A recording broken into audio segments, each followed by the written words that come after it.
What is up, Mets fans? Welcome back to another episode of the Mets'd podcast. For those of you watching us over on YouTube, you'll see the boys are back on the very suspect black couch that I own in my apartment, but we're in person, so you know it's going to be a banger. Just came back from the game after the Mets just kicked some more Washington National ass, get a sweep of the series. Huge stuff. The Mets are in the playoffs for the first time since opening day, technically. Yes, the whole year. Season.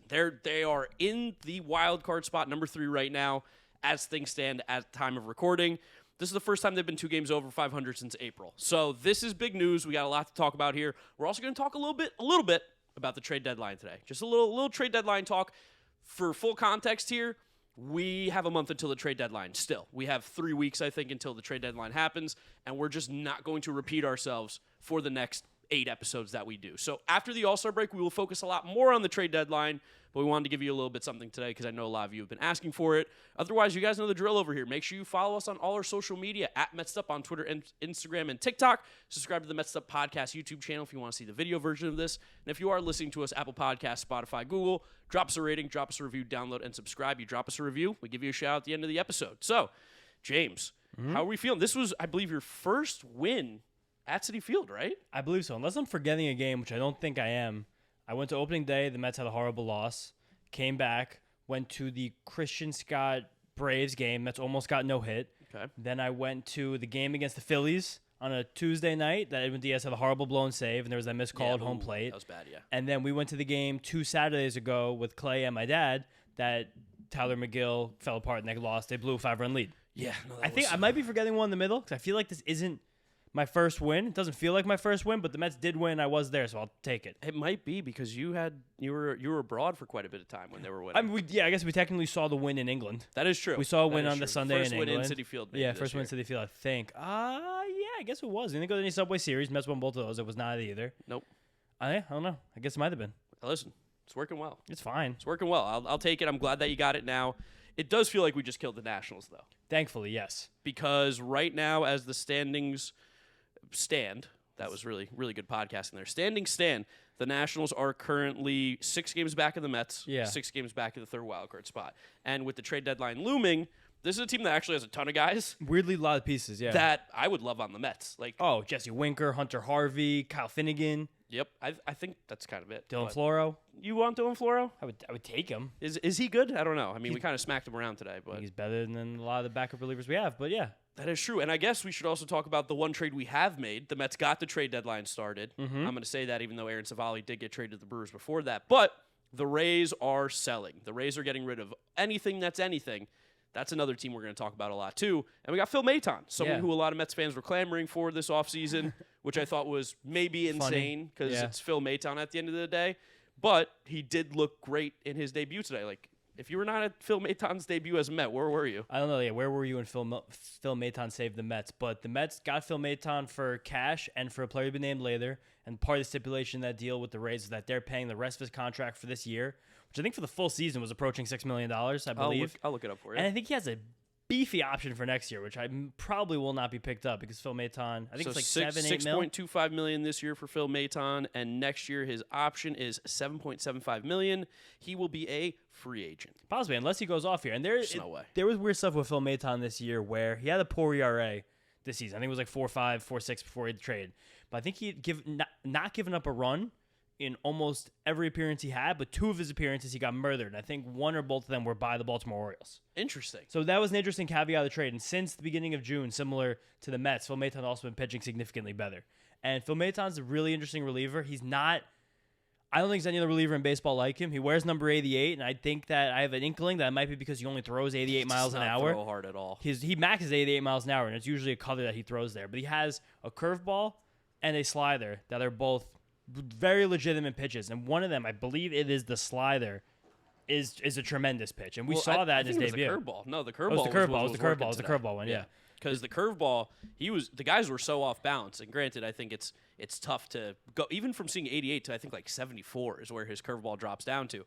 That is a huge change in speed. That is a huge, especially if he's tunneling it well. See, his nickname is Spin Rate. I'm assuming he's got elite spin rate. Then he does. That's his thing. Okay. He's from Paducah, Kentucky, which is Okay, so sticks. what it is, the curveball looked good today, but he has the big pitch for him is technically the slider, but it's a sweeper that has a lot of drops. So similar to what Manaea's been talking about, how he throws like a swerve. Okay. Like a sweep, but it has a lot of drop on it. Basically, both those pitches are really good, and the fact that he has the curveball and he doesn't not if the sweeper moves so much, he's not afraid to throw it against left-handed batters, so he's comfortable against guys on both sides of the plate. He's weird, he's funky. A lot of Mets fans were shitting on this move. I think it's just something that's fine. This is what you can do when you have the muscle and the might of a big money team. Yes. With the brain of someone like David Stearns. Let me find a buy low reliever that I don't have to really give up any assets for. We'll see. I guess player to be named later, so we don't want to make any comments about that now. Trey Turner was once a player to be named later. Technically was no Syndergaard was not. There was someone else recently that's a big name that was a player to be named later. Was it Jordan? Jordan might have been. Was he a player to be named later in the Josh Fields trade? It could have been something like that. I don't know. You can still get some good players and players to be named later. It's not necessarily a nobody kind of thing. Yeah, definitely not. But bottom line is the Mets just grabbed a reliever who in the offseason was worthy of a 2-year contract from an intelligent team who just came off a really good year with the Houston Astros for basically nothing, and we need a reliever really badly. So we got a warm body. I said this on Twitter with a twinge of upside. We got a showing of that upside a little bit on Thursday because he came in, he struck a couple guys out. SNY weirdly tweeted that. That was a crazy like tweet he's a by 67% strikeout rate. Like get the fuck out of here, guys. He threw one. I don't know if it was a joke or a bit or what, but had to be. Whatever. So we got Phil Maton, but I want to get back talking about this series. Yeah, let's talk about it. This series was really good. This series was really important. This is the Mets' third sweep of the year. Am I forgetting any sweeps? I'm not counting the Yankees 2-game sweep. Yada yada. So it was the Pirates sweep. There was this sweep, and there was one of those. They had one of the big sweeps in the grimmest times in June. I'm gonna look it up. I'm gonna look it up. You keep talking. But amazing series. Like this was a series where besides some chaotic bullpen showings on Tuesday and I guess a little bit on Thursday, but no runs were scored, so I can't really count that. This was one of the most dominant 3-game stretches the Mets have played all year. We swept at the Nationals right before we went to London. Yes, that was a sweep. We swept them. And do we have any others? We didn't sweep the Rangers. Oh, we swept the Padres. Swept the Padres. That was one I was thinking of, the Padres so that's sweep. another one. Okay. And then I gotta believe those are the last ones. We have a chance to sweep the Cardinals, which is going to be like a massive game. One of the most important games of the year, which is so crazy. And did we sweep the Diamondbacks too?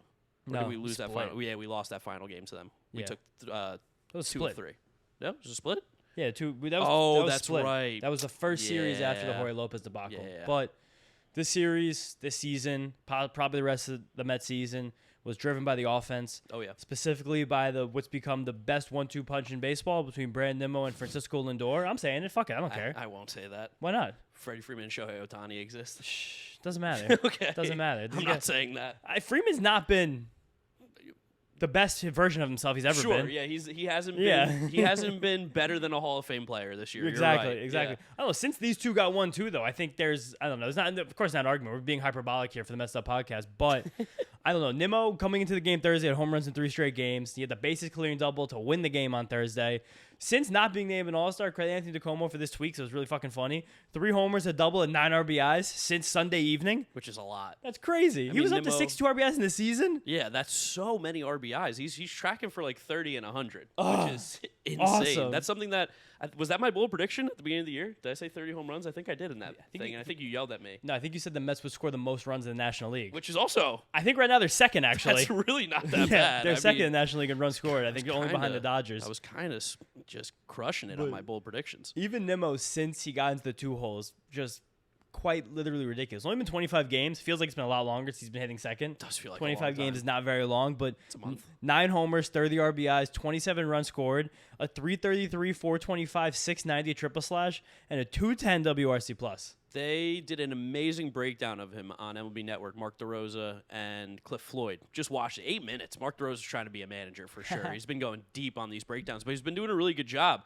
And they were talking about that they always knew Brandon Nimmo was a very good player. Even themselves were like shocked at how good he is, though. When you look at his numbers over the last 3 years, one of 7 or 8 players in Major League Baseball with a WRC plus above 130 over the last 3 years. And then it's like Harper, Trout, Ohtani, like the names you expect to see. Juan Soto, Aaron Judge, Brandon Nimmo sprinkled in there. And then they broke down the difference that he made this year in his swing. And one of the big things is he brought back the leg kick. He did it in 2022. Did not do it last year. Was doing a toe tap. He's doing a leg kick now this year. He is significantly taller in his stance than he ever has been. He used to be kind of more squatty when he was in his stance. He's standing up taller more, and that is just a clear I'm trying to hit for more power thing. Mm-hmm. And he's got his legs a little bit closer, too. I don't want to say it's more athletic, but it almost is more athletic because he's standing taller. Because if you stand tall with your legs wide, you're going to look like a freak. He also, I think, is more athletic now. Like he also is huge. He looks a lot bigger. He looks a lot faster. I remember when we did the OMG celebration a few weeks ago, and he was wearing his sleeveless like undershirt after the game. Bro's cut. Yeah, I was like, who the fuck is that guy with those fucking shoulders and those fucking arms? Like, he's a beast. He's 6'3", 206. That's what he's listed at. At 206 is not. That's not he's real. He's like 225 at least, if not more. And when we met him a couple times, like on the field and stuff, he is a huge. His shoulders are massive. Beast. And going back to his swing and the adjustments that he's made, one thing that they really liked about him was that he keeps his shoulder in so well. And especially hitting the home runs that he's done or the power to opposite field, that left center field gap, he's made his home. He's living there. I don't like saying this, but it does remind me of like how easy it was for Conforto to go to that gap a lot. And to be fair, like Nimmo's kind of doing what Conforto was doing when he was at his best right now. At least supposed to be doing. Nimmo kind of became Conforto. A little bit. In a weird way. In a roundabout way, we got Brandon Nimmo to be the player that we thought Conforto would be for a long time. With the best traits of Brandon Nimmo still. Yeah, with all the best traits. And the fact that he's great in left field and he gets on base at a 370 clip. And now he's hitting for elite level power. Yes. Like, no, can he's we one say of that? the best hitters in baseball right now. Yeah, statistically speaking, since Yes. moving to the 2-hole, I don't think there's many guys who have been better than him. And then you go to the Savant numbers, and the Savant numbers back it up too. He's 94th percentile in average exit velo at 92.7 miles per hour. That's pretty disgusting. His max exit velo is up to like 111 this year, which is among like the top 25%. That's usually where he is too. Barrel rate, 12.6%, 85th percentile. That's the big one for him, the lifting the ball in the barrel. Yes. I think a lot of that has come from Nimmo. Scroll down and see the swing and take stuff in the heart of the zone. I just feel like he's been better at finding the pitches to drive and identifying those, like being better at that part of his game, and maybe being a tiny bit more aggressive in the swing rates. I don't really know where to find. Right there. Here we go. So swing take, heart of the zone, 7 this year. What was In last years year? past, -3, -2, 0, -6, -5. Because he used to take a lot of pitches in the strike zone. That was always his thing, to get patient, to get those deep counts. And he was horrendous in the shadow, which makes sense. That's pretty normal. Yeah. This year he's positive in the shadow, and then of course Chasey's elite as he's always. Of course. So he's actually finally married the best parts of his plate discipline together and been aggressive in the right spots. His run value this year, 32, is the second highest of his career. 2022 he had 38. He's already at 32, and they've played 90 games. I'm gonna find his Seager. That's crazy. Shout out Bobby Orr for putting his amazing stat online. The more and more we talk about him, I just go like, damn, it's crazy how good Brandon Nimmo is, and it's insane that he did not make the All-Star team. But also, if this woke up a beast in Brandon Nimmo, he's been tweeting. Yeah, he said that he wants the Mets to be buyers at the deadline. Huge! I can't believe you said that. I don't remember Brandon Nimmo honestly talking to the media ever. Yeah. Really? And I think he's been in front of the mic, in front of the camera every single day after every single game recently and making big comments. Okay, so this is a big one about Nimmo, too, talking about plate discipline, finding pitches that he wants to hit. He was always in his career, and this all comes from Robert Orr, not Bobby Orr, Baseball Prospectus, his web app, from his stat he created last year, Seager, which identifies selective aggressiveness of hitters. Swing at the right pitches and not swing at the right pitches makes you better at that stat. He went from last year, a guy who was patient, had good plate discipline, from 27th percentile in baseball this year in the 60th percentile. Much bigger adjustment, though, from his hittable pitches taken metric that Bobby Orr's made. Where last year, Brandon was in the 17th percentile in hittable pitches taken, which means he was letting a lot of hittable pitches go by. Something I talk about all the time. And this year, so he's not even really good in this yet, 41st percentile, and he's still doing the damage that he's done. I got to imagine that's also probably has to do with a lot with when he was leading off and when he was major struggling hitting third, too. Yeah, probably a little bit of that. Because he's been super aggressive, and that's something we talked about in the past, too, with Nimmo, where he used to jump on relievers. A reliever comes in the game, first pitch, jump on him, home run. Pete was famous for that, too. Pete was famous for that, too, when Pete used to hit home runs. But, like, the change that we've seen in Brandon Nimmo, he was always a good player, and, like, relatively speaking, his, like, value numbers aren't too different than what they've been in the past. But now we're starting to see that push to the next level since he's gone to the 2-hole, and the numbers that you read out again are out of control good. Yeah, and there's probably going to be, like, the value numbers you're talking about. Like, he'll probably earn similar WAR to the last few years because he's not playing center field anymore. Yes. But that just means he's getting that much more offensive value because he's still playing good defense in left field. Yeah, he's still completely fine. As valuable. Mike Petriello also had a great article that came out on Thursday morning that Brandon Nimmo, his assertion, is the most underappreciated baseball player in the post-war era. That's why we love Mike Petriello. Yeah, right? That's an amazing take from Mike Petriello. But all about the fact that he's been so good in every single important stat basically in baseball for going on 5 years now, while he's been playing a lot in the middle of a lineup that's been highly productive, and he hasn't gotten a down ballot MVP vote, even though he's had 2 5-WAR seasons. He has not been to an All-Star game, even though he's always the top of the league in WRC plus, defensive metrics, and on-base percentage. He has not even competed for a Silver Slugger award. He's not been close to anything, any of this stuff. He's completely underappreciated. He's completely undervalued. It's disgusting he's not on the All-Star team. You know what, at this point, I'll say this. I don't want Brandon Nimmo on the All-Star team this year anymore. I don't want any of this backdoor bullshit. Let him on the All-Star team after 3 or 4 guys get injured and don't want to go. That's not how I want Brandon Nimmo to have his first All-Star appearance, because he deserved to be there when it was announced. It hurt me that after the game on Wednesday, it seemed like he was sad. He did seem sad. I think it was DeComo asking him about it. It might have been Will Salmon, that they were like, how'd you feel not making it? Brandon's like, I'm a player that I think I've always taken pride in being honest with myself and knowing where I stacked up among National League outfielders.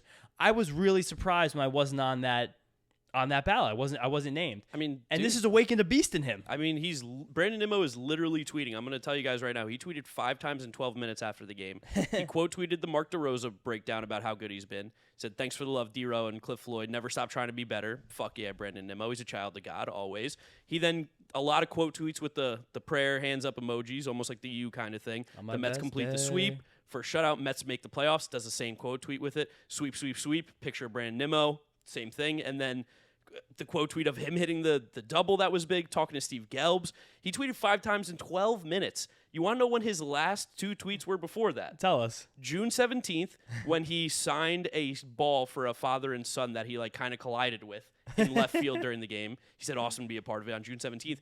Go back before that. The last time he tweeted was February 9th, which I believe is the day they reported to spring training. And it was an SNY video of him laughing, and he quote tweeted it with a crying laughing emoji. So something's happened to Brandon Nimmo. Maybe he's got some tea. He's been hanging around Francisco Alvarez and Jose Iglesias now, and Lindor and these guys. But whatever this beast is that has awoken inside Brandon Nimmo, I'm so fucking here for it. No, totally. This has pushed him maybe to like he's going full Joker now, being like a power hitter MVP candidate. Well, also, as much as a child of God could be. Of course, yeah. He's in his best day as a child of God, but also on his worst day as a child of God. True. And that's the most important thing. You know what else the most important thing? What's that? Since he became the 2 hitter in the Mets, June 13th, the Mets are 17-8. It's pretty damn good. Pretty damn good. Pretty damn good. You know who else is pretty damn good? Francisco Lindor. Francisco Lindor is really fucking good. Now, granted, the last 2 games, I think he did go hitless the last 2 games. I think he did go hitless, series. but I think he also had 4 hard hit balls in those 2 games and 2 runs scored. Yes. Yeah. And he still makes an impact, and he still plays great defense. And he was dominant in the game on Tuesday. He was the driving force in winning that game. He had 3 hits and a huge home run Tuesday night. As of Monday, as of Tuesday, because I just put it in my Roto World blurb, I didn't want to get the new stats because of this. I was just trying to get this together before the game here.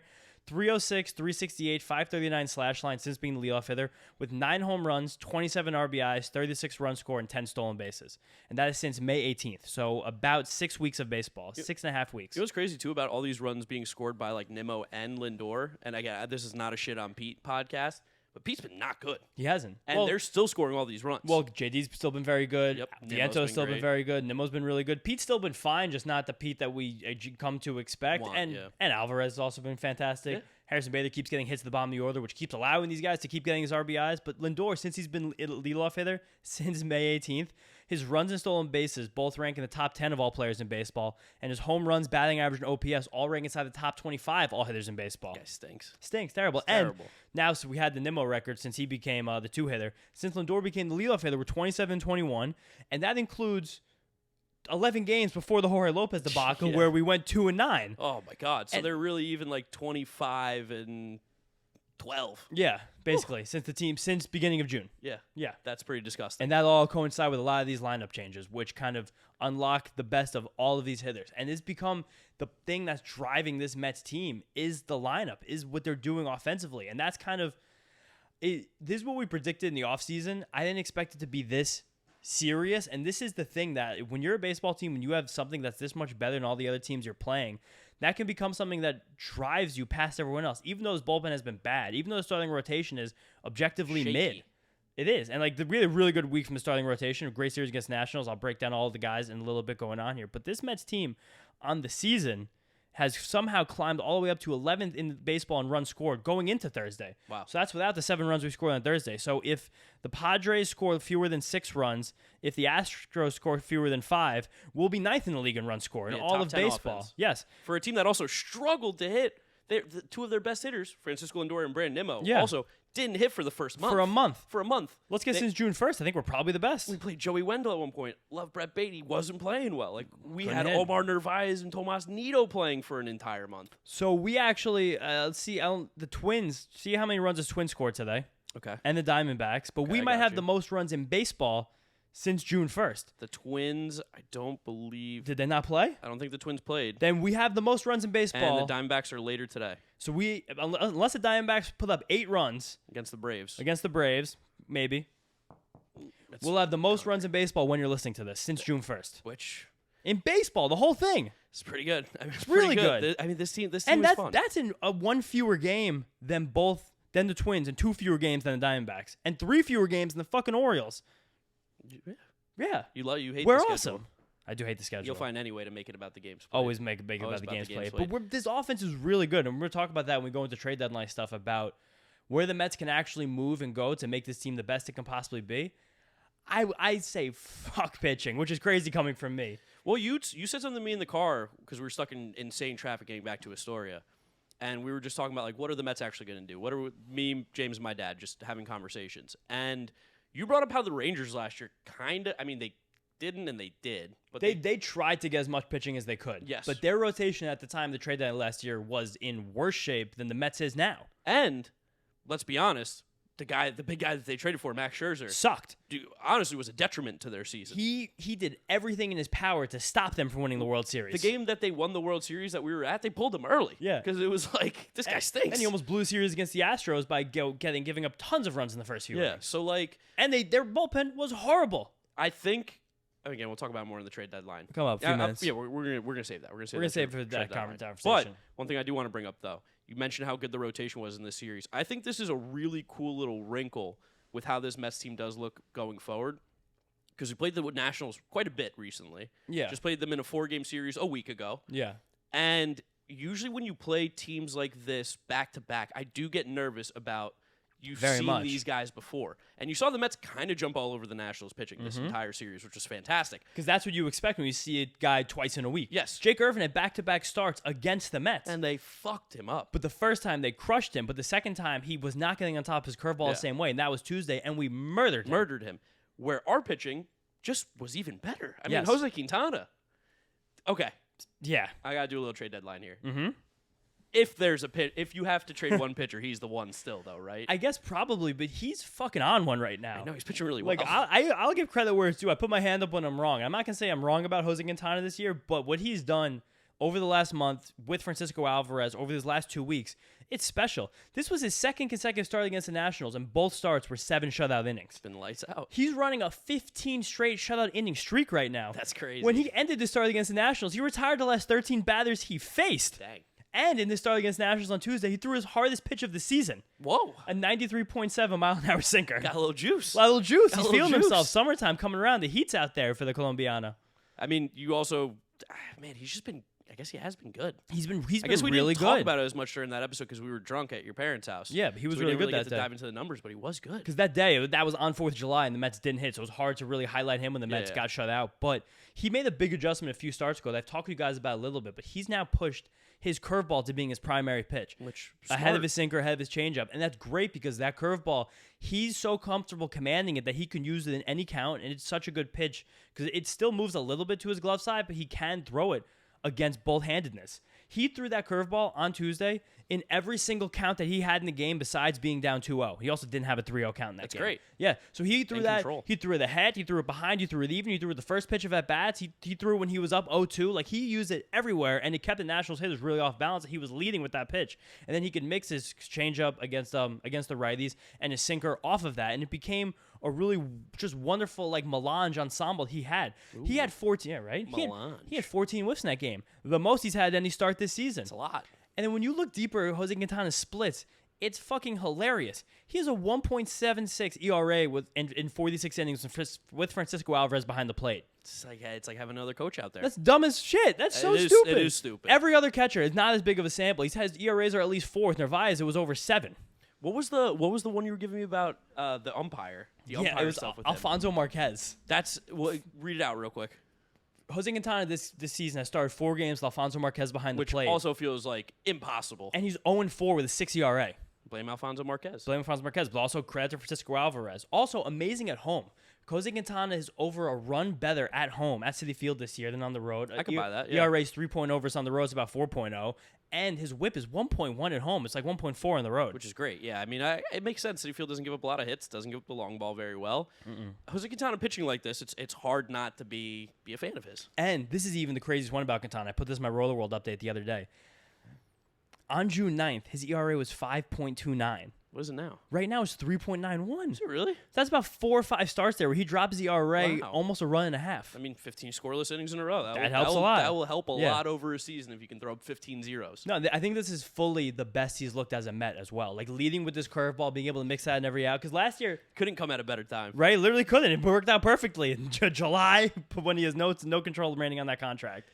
Oh, Special. man. What are we going to do with this team? What I are we don't- going to do? Especially because like Severino looked good too. He was throwing more sweepers, which is for sure the key. Yes. It's literally the key So to the him key. being good. If he wants to be good, he has to throw the sweeper more. And I wish we could talk to him and ask him because I'd love to know why he doesn't when Because no one else has asked that either. Again, Tim, Will, Anthony. we have so many questions. Definitely we'd not love Steve. to ask. If you guys Yeah. ever want to hear what our questions are, we'd be happy to tell you because I'll DM Tim. you guys are missing this one. I'll DM Tim for Severino's next start asking about the sweeper usage because in the second inning of this game, Luis Severino already thrown more sweepers than he had thrown in 5 of his last 6 starts. And they couldn't touch him. Yes, and the one that he threw more, of course, was the Cubs game. We told you guys about the last game. I called Luis Severino, Lance Lynn Severino, and he responded. And he said, "Fuck someone you." might be listening. And the sweeper was his primary pitch. He threw 21 of them, the most he threw on any star as the Met, and he threw more than any pitch he threw in this game. It makes the fastball life even better when you have to when you know 80% of those fastballs are coming. It also plays well off the sinker. Yes, exactly. great. It goes a different direction. It's just why he wouldn't want to throw more of it. I don't know. He doesn't have Paul Skeen's fastball. There must just be a feel issue with it, or he might feel more comfortable with the fastball, or maybe someone remarked about it. Maybe we talked about it. I don't remember. Maybe Clay said it. I don't know. I think we did about the bullpen. Yeah, in summer conversations, maybe he just knew that he had to give more length as a starter. So he was like, I'm not going for strikeouts. I'm going to throw sinker, because I know these guys can't hit it. Mostly they can't hit it. Yeah. This is also a really good rebound start for Severino after the bad one last Friday in Pittsburgh. But there was something weird that happened that we should address. Yeah, he did not back up on back-to-back plays. Yes. And Ron and Gary got on awful announcing. And I don't think it's because they were being called awful. I think it was just because of how much it bothered them. They talked about it for Garrett. Ron especially got offended by it as a former pitcher. He talked about it for like 4 minutes. Basically said that like you're kind of showing up your team when you do this, and like You're allowed one boo-boo. You're allowed like one, Yeah. brain fart, forgot to back up because he didn't back up on that one play, and it cost the Mets a run. Another run did come in. and it cost Tyrone Taylor an error. yes. And he's a guy in an arbitration that's going to affect him. Ron also took a lot of pride in the fact that he used to back up. He's like, I thought I was really good at it by the end of my career because I knew like if I wasn't being as good on the mound, I really wanted to like do everything I could otherwise to help my team. And like he was like especially offended for Tyrone Taylor because now Tyrone Taylor has an error as a guy who like now you just don't want to get an error on your stat sheet. I think that's Tyrone Taylor's first error ever. Oh my god! I think that's his first error ever. that's even worse. I'm gonna look it up real quick. That might be why he made a big deal. I don't know and, why. I and have that also in my head. after the second one, Jeremy Hefner immediately came out to the mound. Yeah, well, that's just like a hey. Get your yeah, head, what's going get on? your head straight. I don't think there was any showing up. Like I don't take Severino as that kind of player. And granted, No, definitely not. we don't know him. It could be whatever. That is Tyrone Taylor's first. No, he's made errors before. Okay, so that's okay then. He's made 3 errors with the Mets. Okay, wasn't his first error then. That's fine. Yeah. I felt way worse if that was his first error. That'd be There was- horrible. He did not have an error before he came to the Mets, though. Okay, so we gave him errors. Yes, we have given him errors. He had 0 before he was a New York Met. Okay, but that was a weird situation. That was one where I don't know. I didn't like seeing that. Yeah, and it was fine. But you know what? Ended up being okay because the Mets won the game. Yeah, the offense. It ended up being okay. But Offense like, came back, picked him up. No stress game there. No worries at all. in a pennant race in September and Yeah, October. Please back up. Please back up. Yes. You can't get away with it. They gave So up a free. It's not the Nationals. If Get we're it playing, out in July. Yeah, if we're playing the Phillies, you can't give them a free run. No, absolutely not. And then, Nationals, guess give them a free run. how about the third pitcher, David Peterson? awesome? That was an awesome start. Awesome That was start. really good. Again, pitched against the Nationals again for the second start in a row, and he was just good. Like he had that one inning. What was it? The second. It inning wasn't where second he got start in a row. trouble? He pitched Saturday against the Pirates. You're right, but he got in trouble in that second inning where he gave up the lead off There double. was first and third, nobody out. Yes, first, third, nobody out. Yep, And he got out of it. He struck out the side, and you're Yes. Oh. like, damn, like this is why you're so frustrating because like you'll just turn it on and they don't hit you. And also really nice, he was able to really hold down the lefties in the Nationals lineup who were their best hitters between C.J. Abrams, James Wood, and Jesse Winker. Didn't really let any of them off the mat. It was really nice to see him like work his slider and work a lot more curveballs in this game. We've seen that recently from Peterson's first few starts. Curveball looked really good, and it's really important for him to throw that pitch against right-handed batters. Sinkers 2 against the lefties and 4 seamers against the righties. It was a good start for Peterson. Now he's gone 6 innings 4 times, and I think 7 or 8 starts since coming back. Which for David Peterson, that's a massive deal. Since June, he's gone 6 innings 4 times. Yeah, huge. And since June, in David Peterson starts, the Mets have not lost a game he has pitched in. Huge. That's all we need from you, David Peterson. First round pick, forget it. Who gives a shit? Fuck 'em. You're a good pitcher. You're a good 4-5. I don't care where you were drafted. No, that's kind of it. That's it. And I think that's almost what we have to think of as Mets fans.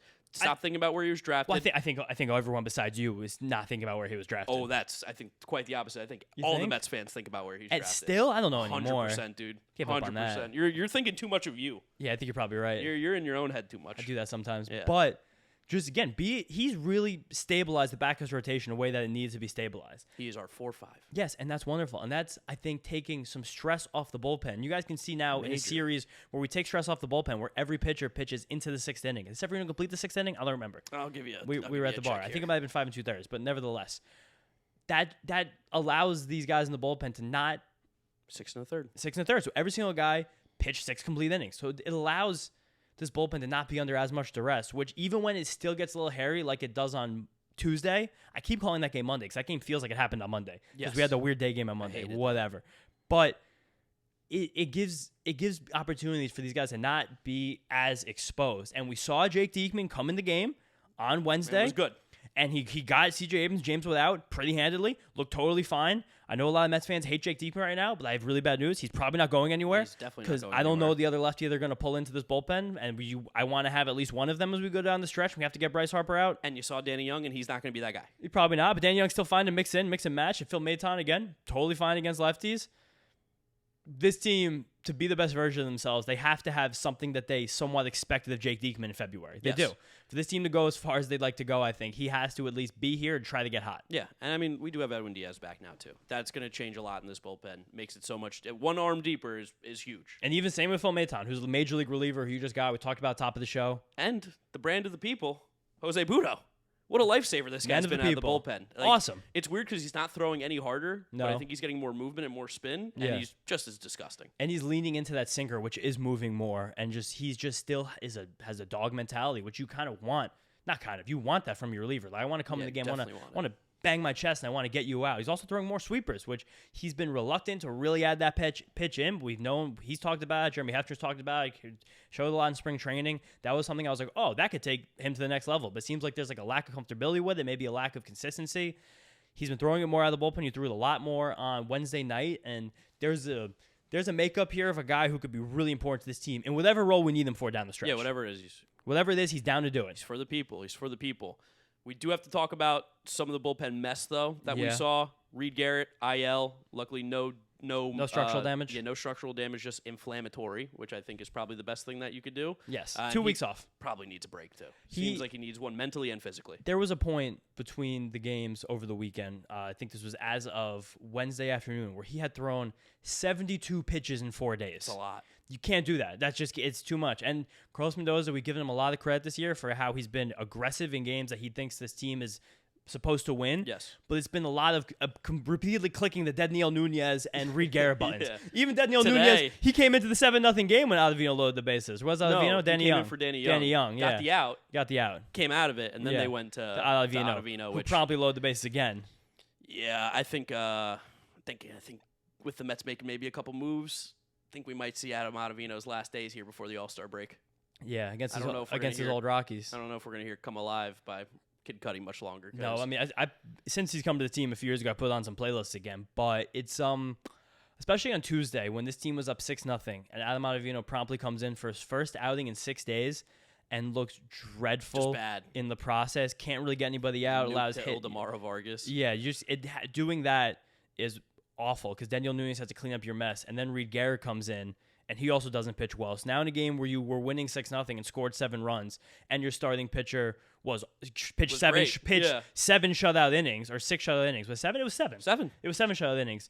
Now suddenly you have to have Edwin Diaz pitch in a game where you didn't expect him to pitch. Those are the he kind threw of 4 things. pitches in this game. Those are the kind of things that you just can't have on your team. If you're a team Yeah. that's trying to make a run, make a push for the playoffs like the Mets are, be a wild card team, whatever they are, you cannot have guys on the roster that are going to compromise not only what you could do in that game, but this could have fucked the series. The amount of bullpen arms they had to use when they had 7 shutout. Yeah, it also fucks the way that you go about every single day with the team, because a lot of things that happened that we talked about on Monday with Christian Scott and Eric Orze happens because you have a guy in your bullpen who you can't use. You can't option, but you also don't trust to use in any kind of somewhat close game. Eric, think about this from Carlos Mendoza's perspective. Yeah. He went to Eric Orze before Adam Ottavino. He's like, I want you to make your major league debut against the heart of the order. Yes. Rather than Adam Ottavino. And Adam Ottavino really can't pitch against lefties, and that was back-to-back lefties right there, and Brian Reynolds and O'Neal Cruz, who were very good lefties. Oh, I would have been way more mad if Ottavino came in. Totally. But if that's how this compounding happens, where Christian Scott can't go that much higher than 77 pitches. Okay, now we have to bring in a guy for his first ever major league appearance against one all-star, one guy who I think will probably be an all-star one day. And then it's all because Adam Ottavino hasn't pitched in 6 days. He comes in after this long break and ruins a game that you were supposed to win super easily. Now you have to use your best 2 relievers in it. It's bad. They were probably like, man, we'd love for Ottavino to maybe even go 2 in this one. Yeah, just get into this game and just make it easy for us. Throw strikes. Yeah. And he can't do that. And I felt bad for Luis Torrens behind the plate on Thursday. He was getting the shit kicked out of him from Ottavino. He was diving all over the place, pass balls. Also weird, this series, Nationals had 2 two-base pass balls. Yes. I can't remember the last time I saw a 2-base pass ball. Like ever. I watched so much baseball. 2 in a series. It was Literally, crazy. 2 in 3 days. Shout out, though. Mets got their first shutout of the year. Yes, first shutout of the year. The last team in baseball this year not going to shut out. Shout out Diana. Also, Brand of the People, one of the best Twitter accounts. Awesome. Fuck just the Mets. One of the best baseball Twitter followers out there right now. She's incredible. She took the J. Koo the meme that, have you shut out a team this season? Yes, of course. LOL, no. The Mets being the only LOL, no as of a few weeks ago. And she said, yes, we did it now. We did do it. Yes. We want to do a quick little prospect report here. Tiny little one, because we want to end this episode and talk much more about the trade deadline. Also, we should click the button to order our food right now. Yes, go ahead. You put your order in there, right? Yeah, my order's in there. Okay, so I'm going to click that now. So. It'll be here in 20 to 30 minutes. We're not going to tell you where we're ordering from. No, we're not. Yeah, we can tell the people. Duzon. It's amazing. Duzon in Astoria. Shout out Duzon Astoria. Fantastic food. Incredible Great chicken, hummus, everything. Red rice. Unbelievable. Honestly, sneaky good French fries. Yeah, sneaky good everything. James, of course, gets the hummus. The hummus sometimes is like some concrete in my stomach. I love hummus. I've been making my own hummus too, but this is the only hummus I've bought since I learned how to make my own hummus. Really? Yes. Wow, that's quite the... It is. That's quite the... They're sensational. Accomplishment there. All right, while you're ordering, let's get going into a prospect report again. Quick one. We'll give a huge one after the trade deadline. That seems like the next big one that's going to be coming out. And I think we're probably going to maybe, because you guys love the prospect report, but we feel like sometimes they get kind of hidden in these very long episodes that we'll do after series. So we think that going forward, we're going to take out those prospect reports and make them like a Saturday YouTube upload, like from this midweek episode. Audio-wise, you'll still get it. Yes. Video-wise, it's going to be in the video for that podcast, but it will also be its own video. I was thinking about maybe cutting it out. Think just cut it out completely? I think maybe. We'll experiment. We'll experiment with it. Yeah, but I think in the audio will probably be the same. If you guys are audio listeners, we probably won't fuck with that. Won't change it at all. Because you guys are our base. You guys have been there forever. Shout out. We also met some cool fans today at the game. Met a shit ton. Yeah, a lot of people came up to us. A lot of children came up to Mark. But Casey and Dan came up to us when we were hanging out in center field. Nice to meet you guys. Yeah, nice to meet you. Drew Gilbert started his rehab assignment. Yes. Hopefully we see Drew Bear up by August. Gilly Goober. He played 5 innings in center field. I don't think he got a hit, but he only got 2 plate appearances. Fine. All good.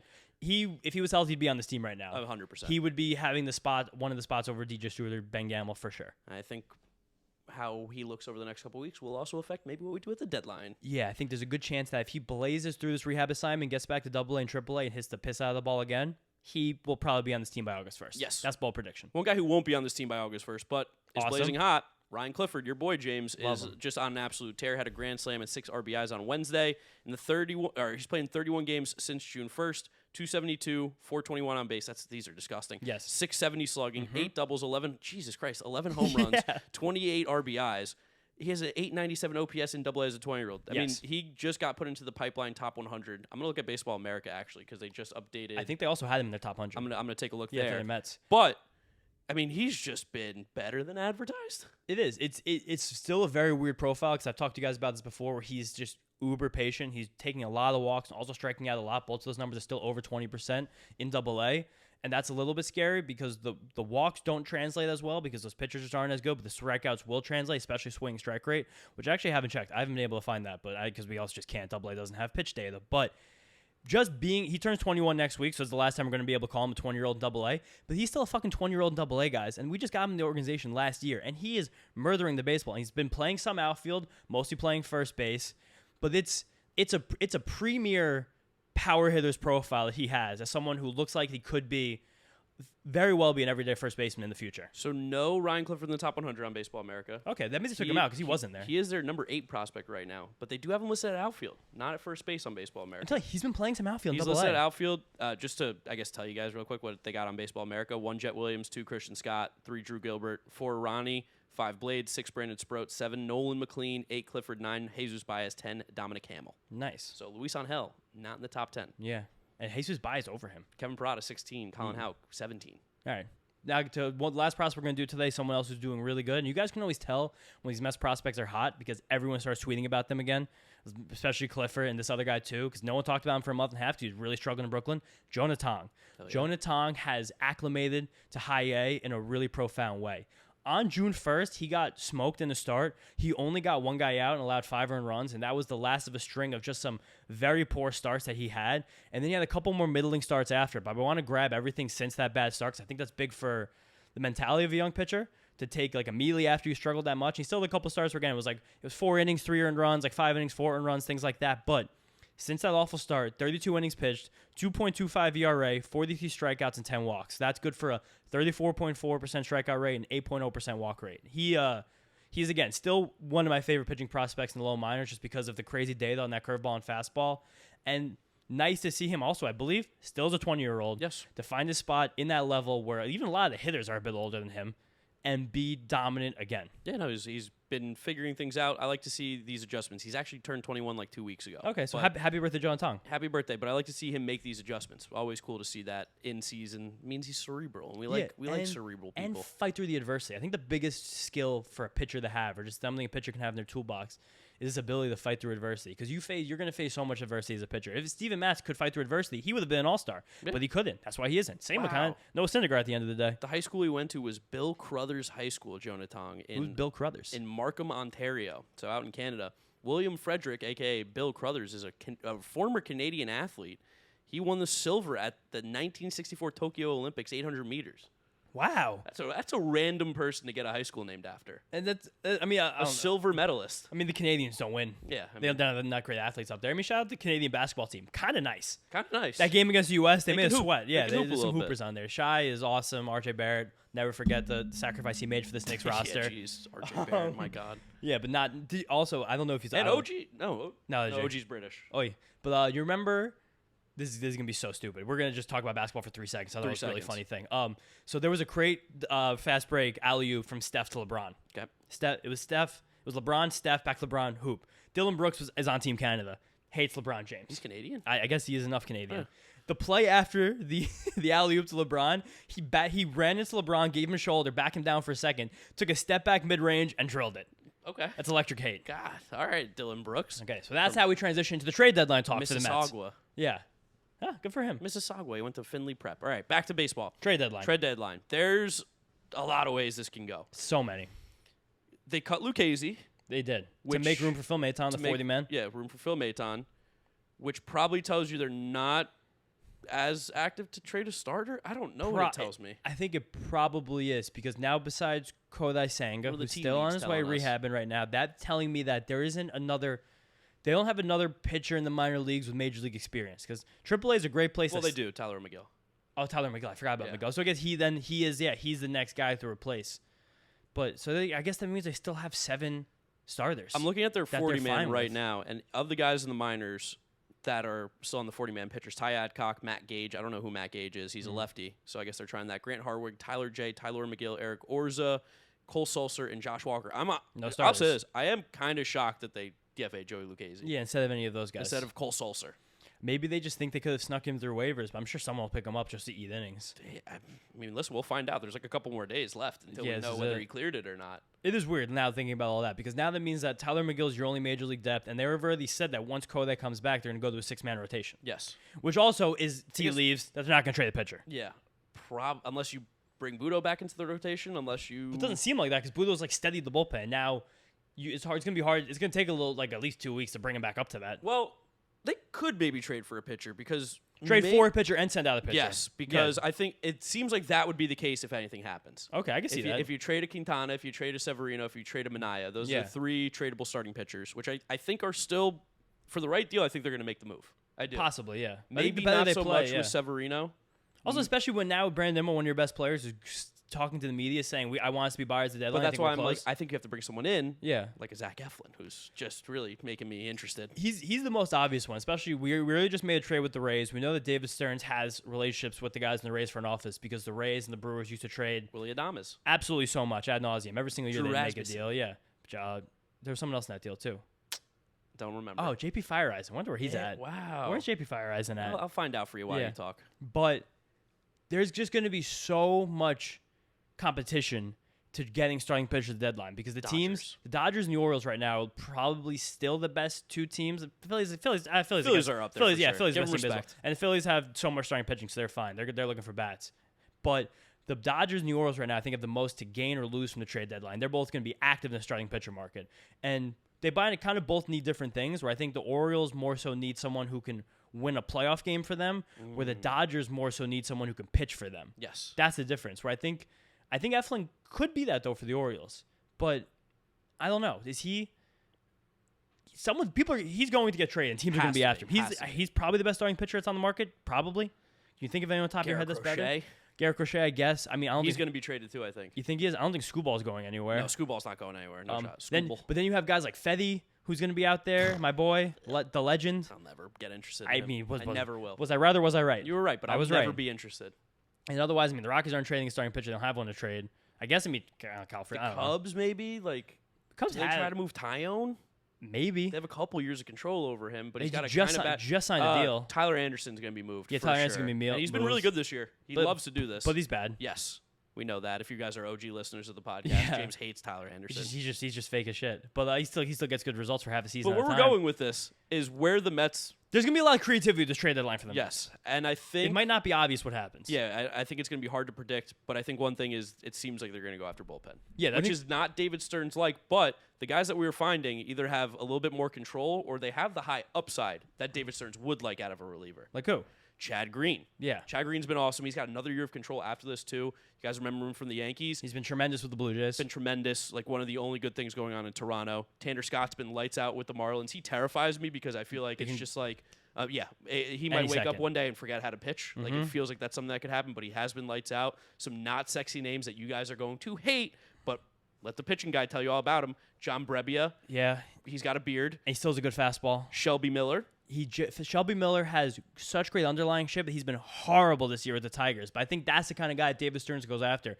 Someone costs nothing. That's the thing. Someone who won't cost that much. His ERA is ugly, so people might be upset about it. But he has great pitch specs. I think it's a fastball and a slider and still a changeup that all are still grading out well and stuff models that are good enough. Same with Drew Smyly. So fucking gross. But I've been begging for Drew Smyly to be a swingman on this Mets team for like 5 years now. Also, fastball slider where it's like just pitch out. And he's lefty. And he's lefty. He's a lefty too. Andrew Chafin has been fucking bad this year, but he's someone who just like as a lefty, he's always going to be a guy that oscillates based on his command because the stuff isn't that special. So if you just get 2 months of good command from Adam Chafin, you probably just got a plus lefty. Michael Kopech had an immaculate inning. The stuff is amazing. Doesn't really know where it's going. He is also I don't think I can call him a head case. He has had issues with mental health in the past. Yeah, I don't know if New York City is the best place to be. Probably, that's right. I forgot about it. He struggled with anxiety in the past. He had to take some IL stints for it. So that's tough. That's a tough sell probably. And then but there aren't like sexy reliever names. Pete like Fairbanks, that's the sexy one. Pete Fairbanks is fun. Jason Adams, but like he also has 2 more years of control. Pete Fairbanks? Yes. No, I think he's 2026. I believe he's only has 3 years of service time. But check Pete that. Fairbanks is a free. Oh, he has a team option so you'd get him for 2024, 2025, and then you have a team option for 2026. So he 3 would years of probably control, like command a lot. Yeah, a lot. And he gets injured all the time. Team option $7 million. Jason Adam also is about to go to arbitration this year, which is the time. That's a Rays reliever. That's the time the Rays love to trade relievers. Yeah. And players in general, because right now he's making basically the league. I think he probably is making the league minimum. Definitely. So next year he'll be making a few $1 million. So that's a good time to go grab a guy like that, but it'll cost a lot because he's one of the best relievers in the American League. He gets 4 years team control. But I think those are a lot of the names we're going to be seeing here. Yeah, and because the Marlins, I don't think they have another reliever in that bullpen that doesn't have a lot of control. Yeah, Andrew Nardi's got way too much control. AJ Puck has too much control. And you're just not We're not going to trade for relievers with that kind of No, control. we're not. We're not going to trade major assets for relievers. Like, we're going to, again, shop more in the Chad Green, John Brebbia, Drew Smiley vat, I think, of guys who, like... Which would be great. It is, like, especially, it's similar to a guy like Maton, where it's like, I don't want to give up major assets for relievers. I want to give up guys in the FCL. I want to give up guys in single A who are 24 years old. Like, that's what I want to give up for relievers. Because this still, even with a significantly improved bullpen, this isn't a World Series team. No. It's not. You just hope you get hot. We're a good baseball team. We can have some fun. Can we be the Diamondbacks? Fuck yeah, we could be the Diamondbacks. Yeah, Let's get after it. Have some fun. And like, but big part of being the Diamondbacks, I think that the best thing this team could do to lean into this shit is get a bat. Because our offense is amazing. And our offense is carrying us right now. Can continue to carry us. Like, get a couple relievers to plug the holes. Like, make sure the bottom of the boat doesn't let water in. And let's just fucking keep hitting people. Like, let's get Jesse Winker in there to have some fun. Dude, well, that's what I was going to say is, like, I love going back to the 2015 team because the 2015 team was not good. Yeah. It was not a good team. But they got hot. And one of the things that they did at the deadline was they improved upon their weak spots. So, obviously, Cespedes helps, too. But, like, Juan Uribe and Kelly Johnson also saved this team. And Tyler Clippard. And Tyler Clippard. And Addison Reed. And later Addison Reed. Those guys were huge to this team. And if you look at where the Mets' weak spot is right now, they do have Ben Gamble and DJ Stewart on the active roster. And they're we love our king DJ, but DJ is probably running out of time here in Queens. He's been basically unplayable since May 1st. And you could get Jesse Winker, who, God, I'd love to get that evil asshole on this team. He's just such a good ball player. And there's always just corner outfielders ready to get off the market for nothing. Mark Hanna, get him for nothing. Bring him back. Anyone in the Angels, you could have anyone in the Angels. Just take him. Brandon Drury, just have him. Yeah, he could play. Not? He could probably. He's been bad this year. We could probably play some second base. But it's like, where are the spots that we can improve upon? That aren't necessarily the big flashy names because we're not doing that. No, I don't think so. We're not going after Luis Robert as much as I'd love to. It's not happening. I think there's an outside chance that the Mets kick tires on either Robert or probably more so Jazz. Okay. Because there is multi-year control there, and especially in the case of Jazz, he has big positional flexibility. Can we give them Luis Angel Acuna? To play. Yeah, I mean, they love a middle infielder. That's what I'm saying. Jazz can play second base. Which would be huge. Well. Which would be sick. And he could hit well. Which would be sick. This could be a situation for Jazz where he's never responded well to authority, I guess I can say. Leadership. He had some issues. Never really had any leadership. He had some issues with Miguel Rojas, but you know what? The guy like Jazz probably didn't respect Miguel Rojas that much. A guy who couldn't hit. I was going to say, it's really hard for the leader of your team to suck. Yeah. And Miguel Rojas is a bad baseball player. That's just what it is. And also, fuck you, Miguel Rojas. But so I'm saying welcoming in Jazz Chisholm was like, I've got more talent when I get out of bed than you've ever had. But like a guy like Francisco Lindor is someone who I'm comfortable bringing Jazz Chisholm into a locker room with because keep him in check. That's someone who he respects. That's someone who's clearly one of the best players in baseball. Someone who's been to a World Series. Someone who's gotten MVP votes year after year after year. Who's been to multiple All-Star games. Besides the fact that MLB will not put him in since he's been on the Mets. No, never. That's like, again, I don't think the Mets have been linked to Jazz Chisholm in any way. No. In fact, for some reason, Jim Bowden said that the Astros reached out to the Mets. Should I call the Astros right now? Yeah. I'm going to call the Astros on here. We're going to officially reach out to the Astros for Yordan Alvarez. So if Jim Bowden, if you're listening to this, report that for us, that the Mets, in parentheses, the podcast, has reached out. Houston Astros phone number? Yeah, Houston Astros main line. Contact us. Okay, they have a contact us on here. Okay. We're gonna contact the Houston Astros. We're going to contact them about Yordan Alvarez. And you know what? Maybe Altuve, too. We need a second baseman. We need a second baseman. I'm gonna kick tires on those guys. I'm going to let James talk while I make this phone call. Jeff McNeil drew a very big walk in the rally Huge. before Brandon Nimmo got the 2-run double today off Mackenzie Gore, a tough lefty. You calling the Astros? I got him. I'm going to put him on speaker. Yeah, put him on speaker. Let's call the Astros. Picked up. You think? What do I say? Like, is Yordan Alvarez available? Hey, just want to Our business hours are Monday through Friday, no! 9 a.m. That's to 5 terrible. p.m. I'm going to leave Central a Time. message maybe. Please call back during that time or stay on the line to leave a message. Yes! Leaving a message for the Astros. Dude, there's music for leaving a message? You probably know some asshole podcasts are going to try and call and ask about their best player. Well, I mean, at least you're getting some great elevator music. They yeah. can give you something good. Kyle Tucker's technically got an expiring contract. Ask about Kyle Tucker. Ask about Kyle Tucker. Yeah, that's the one we want. Wow, they really don't want us to leave this message. No. Is Kyle Tucker a Florida Gator? No. He's high from school. Florida, though. High school. He went to the same high school as Pete, right? Oh, I don't know. I don't know. Am I coming up with this? But again, basically what we're saying here, this trade deadline, the beginning of our trade deadline primer is that we think the Mets are going to get a lot of plug-and-play relievers in the similar ilk of Phil Maton, not really impact guys, but guys who can just pitch a little bit, and maybe you can make a tweak or two. Maybe a guy can get hot. But I think the most obvious ways to improve this Mets team is maybe get better corner outfielders, because we haven't heard anything about Starling Marte, right? No, haven't heard a word. I think I actually heard there was maybe positive imaging, but there's no signs of him doing baseball activities. Okay, over under 20 games for Starling Marte the rest of the year. Does he play a month worth of games? Okay, we got ringing.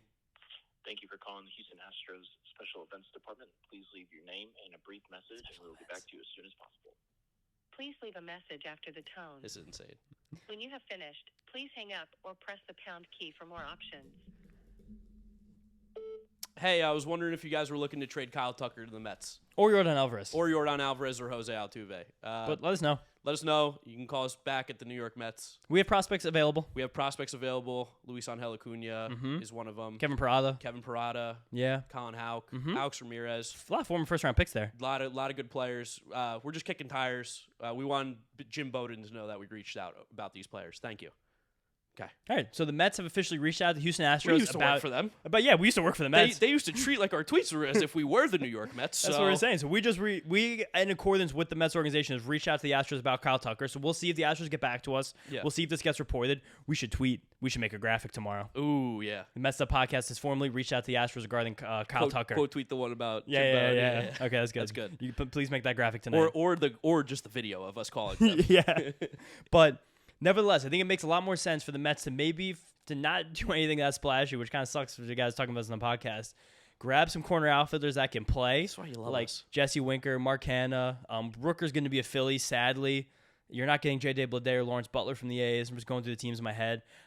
I'm sure Joe Adell maybe could be had. He's in a backup in a fourth outfielder role. I think it'd be hilarious. Do you want to do like a bit where we come up with a crazy player to see if people just like take our take and use it? Yeah, sure. Like who's a crazy player that the Mets should trade for? Riley Green. Okay, we're gonna say the Mets are gonna trade for Riley Green. So we're gonna start. For those of you at home, this is a part of the bit as well. We're doing a lot of bits with this trade deadline. Yeah, some fun. I mean, why not go after Riley Green, right? Riley Green's available. The Mets have prospects. The Tigers aren't going anywhere. Definitely not. And Riley Green would fit perfectly in this lineup. A left-handed bat like that to go along with Nimmo, Lindor, Alonso, those guys. I think the Mets should go after Riley Green. Why not? A power hitter that can slot into the 5 spot in this order right after Pete Alonso, before Mark Vientos, a guy who we know this Tigers core is not going anywhere. No. They probably have to hit the reset button because they're not even close to being a playoff team still. And you're gonna get a lot of value for him right now. Totally. So much value. We can make the Tigers a really attractive offer for Riley Green. And we start that offer probably with a guy like Kevin Parada. First-round pick. Former first-round pick. Looks like he's going to be a major league catcher, everyday player. Colin Houck, first-round pick from last year. Shortstop, 19 years old, tons of upside, big frame. A lot of potential. And then you add in a player like Luis Angel Acuna on top of it, who's almost major league ready. The Tigers can definitely use a shortstop. Definitely. They're shortstop less right now in their major league roster. Nothing. You're getting contact, you're getting defense, you're getting speed. You put together a package like that, and a guy like Riley Green, who is having a very good year, but probably not the ceiling that Tigers fans probably wanted from him. Yeah, I mean, he's not an MVP player. No, of course not. He's going to help the Mets more than he'd help the Tigers. They're not winning with him. No, yeah, and they probably just need to hit the reset button. Spencer Torkelson's falling apart. There's a lot of good pitching that Tigers team, but where's that pitching going to be? They're going to trade them all the next few years anyway. Okay, 5 seconds of silence. We're going to leave this in. 1, 2, 3, 4, 5. Okay, back to the real podcast. Let's see if anybody runs with that. I think there's a chance that one of your friends doesn't tell you he listens to our podcast. You go, I heard the Mets are interested in Riley Green. Yeah, we're going to get that going. Mets We're gonna and get that Riley going. Green, Mets and Riley Green, Mets and Riley Green. But, again, probably not going to be that sexy. I think the Canner reunion actually makes sense. I think about it now. Maybe. Just to get a corner outfielder who can mix in, Yeah, maybe. right? I don't know. The We'll tweets see. the tweets would be legendary. They kind of need a left-handed bat, though. They don't need a left-handed bat. Kinda They'd do. like a left-handed bat. Yeah, I mean, he's better than Tyrone Taylor. maybe we jump in and take Rooker. Maybe he did. I don't know. He doesn't really play the outfield, Winker though. so obviously makes the most sense, which Yes. is funny. We just want to take people from the NL East. Is what Yeah. I found out. Is we like the Nationals. Weirdly, I don't know what it is. Nationals are fun. We couldn't talk about Nationals that much. We talked about them too much in the last episode, but we've kept this going long enough. Let's wow, go ahead. Livy Dunn at the ESPYs. Yeah, of course. Not bad. Queen. All right, let's go talk about the Rockies real quick. Quickly. Playing them this weekend. They're First time seeing them this year. They're so bad. Horrible. This team is despicably bad. Yeah. And anything but a sweep is not a good series. At worst, you got to win 2 out of 3. Gotta sweep 'em. No, you got to sweep them. I'm seeing on Baseball Reference who's starting tomorrow is Tanner. Who the fuck is Tanner Gordon? That's not a real person. Yeah, Tanner Gordon, Ryan Feltner, and Kyle Quantrill going up against Sean Manaea, Christian Scott. Saturday at 4. Mark's going to be there. Yep. And then, Sunday matinee, ace-off, Quantrill, Quintana. Dude, why did they let him go 6 1/3 and get shelled? I don't know. I'm sure one of these guys is going to pitch a shutout against us because now you said that. But Tanner Gordon's the new Chase Anderson. His nickname's Big Oak, though. That's a I like great Big Oak. nickname. Ryan McMahon's a very good baseball player. He's having a really good year, all-star. Ezekiel Tovar's had a really up-and-down year because he doesn't take walks, but he looks like he's going to be a very good player, one of Mark's favorites. Besides that, I mean, there's still Charlie Blackmon. Yeah. This team doesn't have the most. I don't know. We like Victor Vodnik. He can throw 100 miles an hour. We saw him in the fall league a few years ago. He's a good ball player. Michael Tolia's playing. Brendan Rodgers. Brenton Doyle has been fucking awesome. But only at Coors. Yeah, sure. Only at Coors. Really bad away from home. He's been one of the best players in baseball in the last 4 weeks here. I have a crazy stat from him from work on Monday. His home and away splits, by the way, just for context. 346 at home, 407 on base, 588 slugging, 995 OPS. On the road, 218, 292, 352, 643. Okay, but I'll raise you this. Over his last 30 games, 300, 350, 564 with 8 homers and 22 RBIs. I think a lot of those have been at home. No, sure, a lot of those have been at home, but also they're not all at home. I don't know. He's a fun player, and he's also so unimpressive at hitting, but great defensive outfielder, has a Second. cannon for an arm. Same with Nolan Jones, who hasn't gotten going, but is a physical specimen. he is sick defensively. I'll give him that. Jake Cave has become like a leader of this team, which is really funny. Jake Cave liked one of my Instagram reels. Nice. Yeah, he was in it. Go Jake Cave. And Jacob Stallings on this team. Same with Elias Diaz. I don't know. We got to kill this team. Jake Cave used to hang around the old club baseball team I played with in high school. That's Full Count. He used to weird. just be at Full Count. I don't know why. He has no connection to the New Jersey area. It doesn't make any sense. But you got anything else he was about a Yankees prospect? Okay, that's why. you got anything else about the Rockies?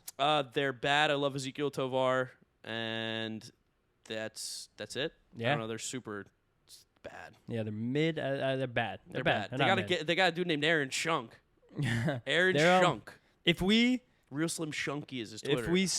if we sweep them, they will be 30 games under 500. And we should. But Yeah. that's gonna be it for this episode. I'm gonna read the review. Read a review. I'm gonna pull up a review too. I have we have 2 new reviews. Nice. I know we didn't read all of them from the last Yeah, one. it was a 2 I didn't read from the last Okay, episode. I'll take the other one. You take Okay. the first one. I'll take the first one. Joe DeGrilio 912. Shout out to you. It's Good Italian. It's a good paisan. Look how long this review is. I love that you guys Wow. leave us really long That is reviews. so It's really long. fun. Again, we love reading the reviews. You guys could say some. Don't make dude, it anything I bad. think we have 3. I don't think we had this one from Joe because I don't remember him an Iowa fan shout out. I think the last one we wrote was from Jack Attack. Oh, it was from Jack Attack. All Yeah. right, so I'll read Joe 6373737. Yes. Oh yeah, this is a great review.